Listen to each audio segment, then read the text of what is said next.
गुस्सा, देता भी है तो अति तंतान ना, वो भी इकलौती। हाँ है थोड़ा नातमत, लेकिन हो जाएगा दिले दिले जिम्मेदार मेली तला।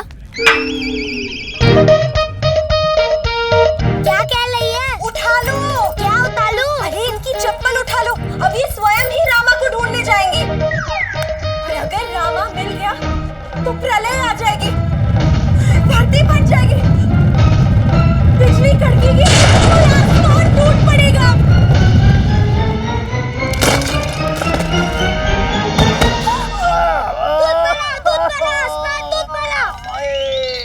लामा ये कहाँ से टपका?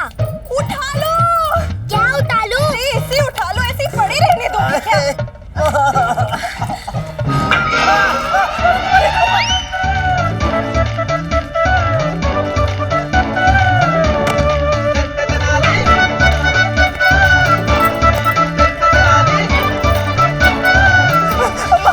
अम्मा क्या कर रही हो?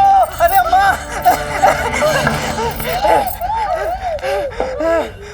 थक गई अम्मा। क्या कह रही है? निर्लज पापी दुष्ट नालायक। ये क्या कह रही हो? ऐसा मैं नहीं कह रही, ऐसा ये कह रही है। निकम्मे आलसी कामचोर अधर्मी। अच्छा बस बस, अब आगे भी तो बताओ। अभी तक तो बस कोस ही रही है। कह रही है क्या जरूरत थी इतने बड़े प्रख्यात पंडित तथाचार्य से उलझने की? पूरे गांव ने तुम्हारा बहिष्कार कर दिया, कोई संबंध नहीं रखना चाहता तुम्हारे साथ।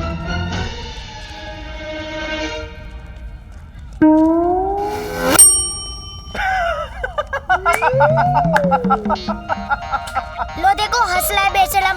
अरे और नहीं तो क्या। अरे ये तो अच्छी बात है ना अम्मा कि पूरे गांव ने मेरा बहिष्कार कर दिया है। अब जिस से मैंने कर्जा लिया था उनमें से कोई भी मुझसे कर्जा वापस मांगने के लिए मेरे आसपास भी नहीं फटकेगा। छी छी छी छी, तुम जैसा कपटी नहीं देखा जिसने इतनी बड़ी घटना में भी अपने मतलब की बात निकाली। ये कह रही है? नहीं, मैं कह रही हूँ आज के बाद अपना चेहरा मत दिखाना। अम्मा को? नहीं, मुझे आज के बाद कोई संबंध नहीं। मेरा और अम्मा का? नहीं, हमारा और तुम्हारा। अरे सुनो तो शारदा। अम्मा अम्मा अरे सुनो तो अम्मा।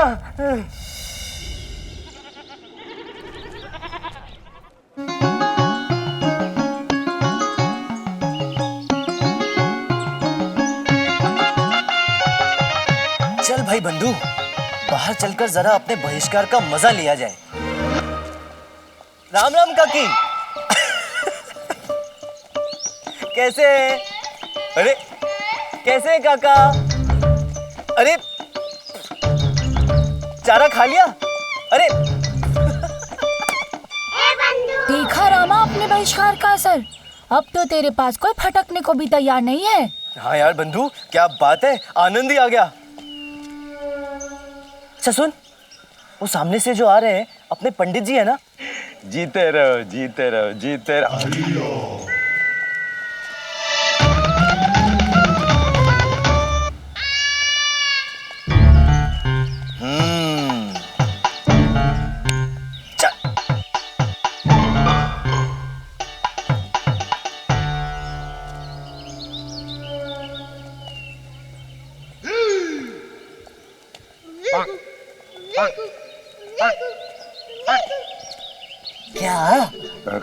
क्या? अरे इस तरह बैलगाड़ी के नीचे छुपकर क्यों बैठे हो पंडित जी? बाहर धूप है ना, इसलिए छाव में आके बैठा। अभी बैठे बैठे थक गए इसलिए मैं जा रहा। अरे सुनिए तो, कल मैं अपनी विवाह से भाग खड़ा हुआ, बुरा तो बहुत लगा होगा आपको। कहता ही नहीं। कमंडल छोड़। अरे विवाह की सामग्री के पैसे तो लेकर जाइए। बाद में दे देना, अभी कमंडल देना। बाद में नहीं लौटा पाया तो विवाह की भेंट समझ के रख लेना, अभी कमंडल देना। पर विवाह तो हुआ ही नहीं। तो अग्रिम भेंट समझ के रख लेना, अभी कमंडल देना। तो इसका मतलब कि मुझे आपको कोई कर्जा नहीं लौटाना? नहीं, कोई कर्जा नहीं लौटाना, मुझे जाने देना। अरे ऐसे कैसे, कुछ तो ले लो। तो रख, ये कमंडल रख। है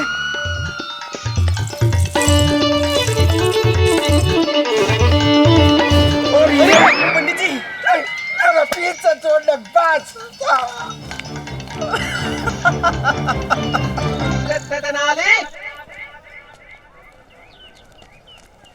जयराम जी की साहूकार जी। जयराम। आप कौन? साहूकार जी मैं रामकृष्ण बैल खरीदने के लिए आपसे कर्जा लिया था। इतने साल हो गए, ना मूल चुकाया ना सूद। आप मुझे कैसे भूल सकते हैं? सब समय का फेर है बेटा, जल्दी करो, समय नहीं मेरे पास। अब क्या है ना कि कल स्नान गृह में ऐसा गिरा कि सर पर चोट आ गई, याददाश्त जाती रही। मुझे तो कुछ याद नहीं। अब जब कुछ याद ही नहीं तो कैसा लेन देन? मैं तुम्हें पहचानता नहीं, तुम भी मुझे भूल जाओ। जयराम जी की।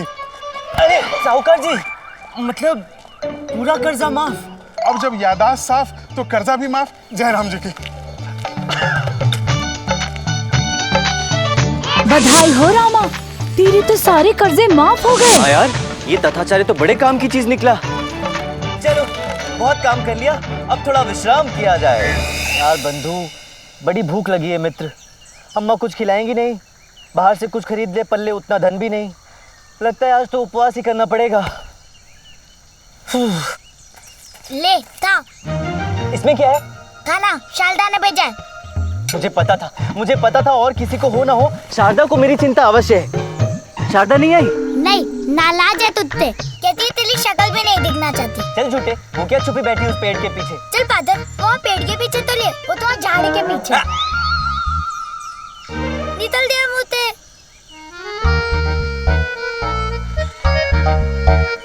अच्छा गुंडप्पे, इसमें रोटी है, सब्जी है, खीर नहीं है। जरा पूछ कर आ, खीर क्यों नहीं बनाई मेरे लिए?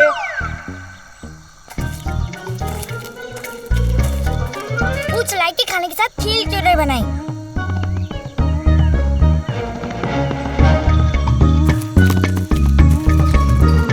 ये भेजा है, खाएगा? पागल है, मैं शाकाहारी हूँ, चमड़ा थोड़ी ना खाऊंगा। देखा?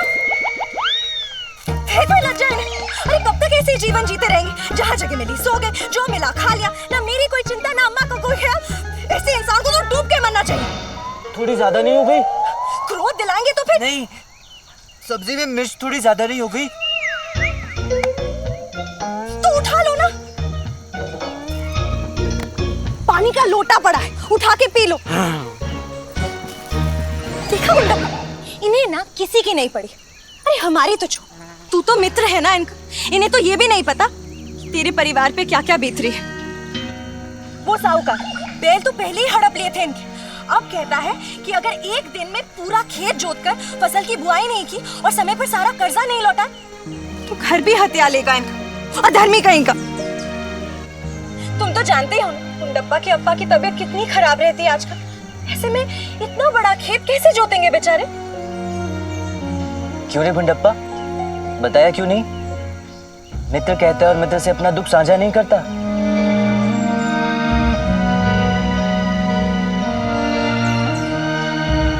ये तेरे हाथ में क्या है? सोने का सिक्का। अब ले दे के यही बचा है हमारे पास।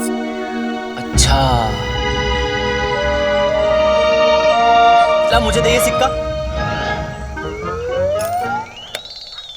बेचारे की सहायता करने की जगह एक सोने का सिक्का पड़ा हुआ वो भी हत्या लिया। हे भगवान, उठा लो मुझे संसार से, उठा लो।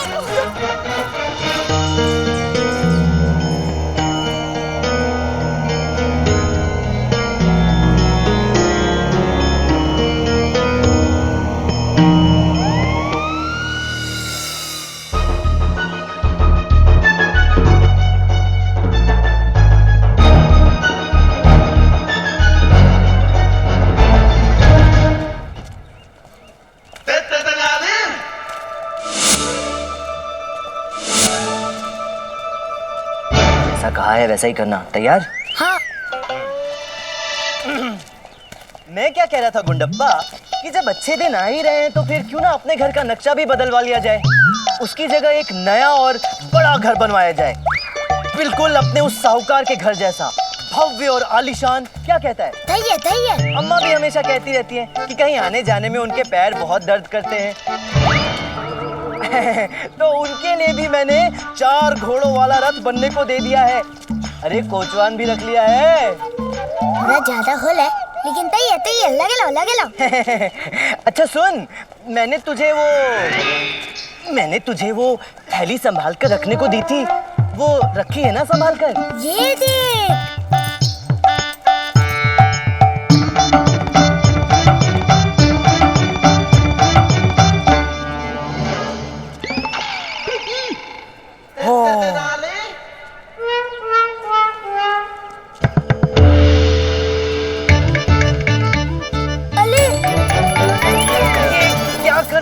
गुंडप्पा, अगर लोगों को पता चल गया कि इतना सारा धन है हमारे पास तो मुसीबत हो जाएगी। चल निकल यहाँ से। अरे तोने का टिक्का तो उतारने दे। अरे दाने देना, एक आध सिक्का अगर गिर भी गया तो क्या फर्क पड़ता है, बहुत धन है हमारे पास। चल चल।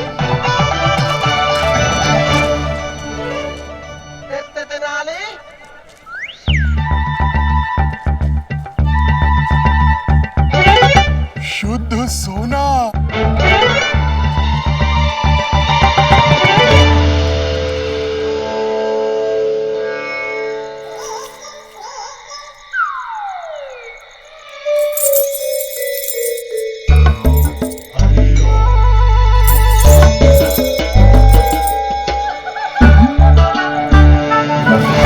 अच्छा चल लामा, मैं चलता हूँ। हाँ लेकिन लामा, हाँ। तूने बताया नहीं कि तेरे पास इतना सारा धन आया कहाँ से?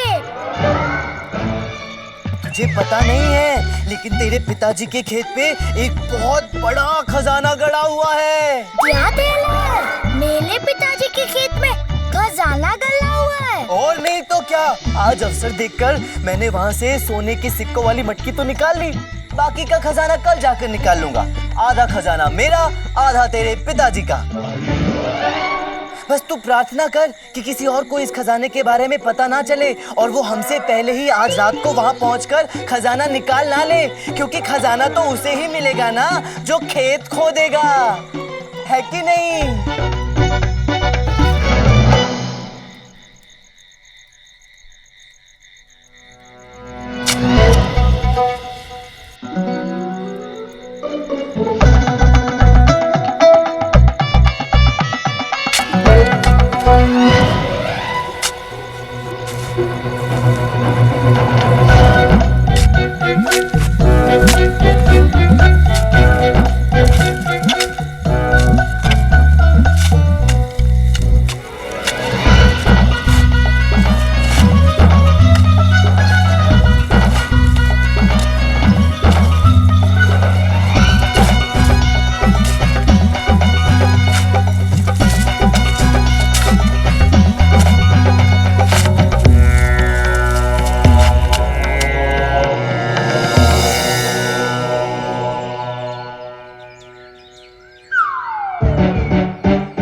शब्द नहीं मेरे पास धन्यवाद देने के लिए रामा, तुमने जो भी मेरे लिए किया है। अरे मैंने कुछ भी नहीं किया गोपाल काका, जो कुछ भी किया है इन गांव वालों ने किया है। सारी रात सबने मिलकर आपका खेत जोता और आपकी समस्या का निदान कर दिया। ये सब है आपकी धन्यवाद के असली पात्र। अरे काहे के पात्र हैं, पूरा खेत जोतवा दिया झूठ बोल करके। पूरा गांव जानता है साहूकार जी कि रामा कभी झूठ नहीं बोलता। खेत में खजाना गड़ा है, ये झूठ नहीं बोला था। बिल्कुल नहीं। कुछ दिनों बाद जब यहाँ लहराती फसल उगेगी तो वो गोपाल काका के लिए किसी खजाने से कम होगी क्या? अरे यही तो वो असली खजाना है पंडित जी, जो हमारे देश का किसान हर साल उगाता है। लेकिन दुर्भाग्य तो देखिए, इन साहूकारों के कारण इस गरीब किसान का परिवार ना तो 2 समय का भोजन ठीक से कर पाता है, ना ही सम्मान से जी पाता है।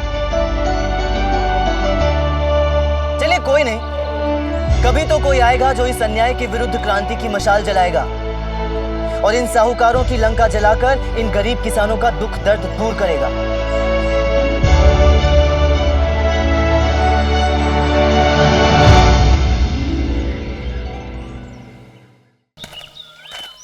कैसा लगा? थोड़ा फीका है पर अच्छा है, स्वादिष्ट है।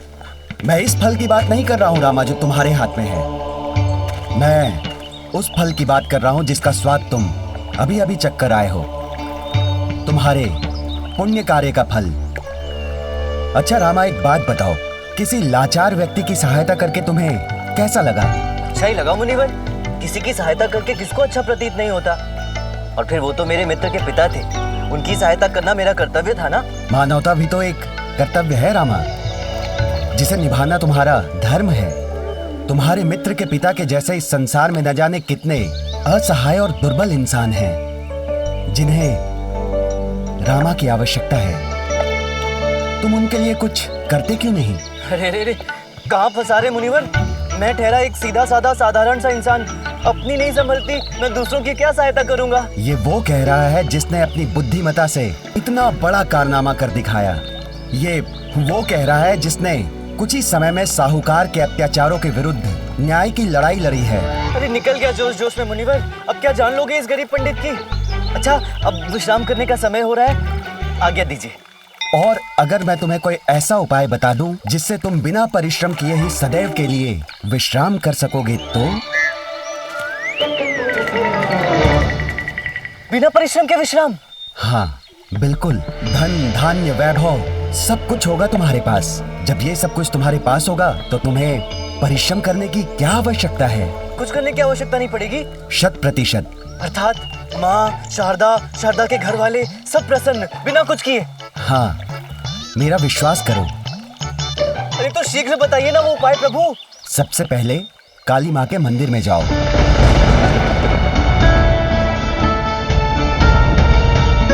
काली माँ के चरणों में स्वयं को समर्पित कर दो और जो बीज मंत्र मैं तुम्हें दे रहा हूं उसका जाप करो। तुम्हारे जीवन का सत्य जो विधाता ने केवल तुम्हारे लिए रचा है तुम्हारे सामने आ जाएगा।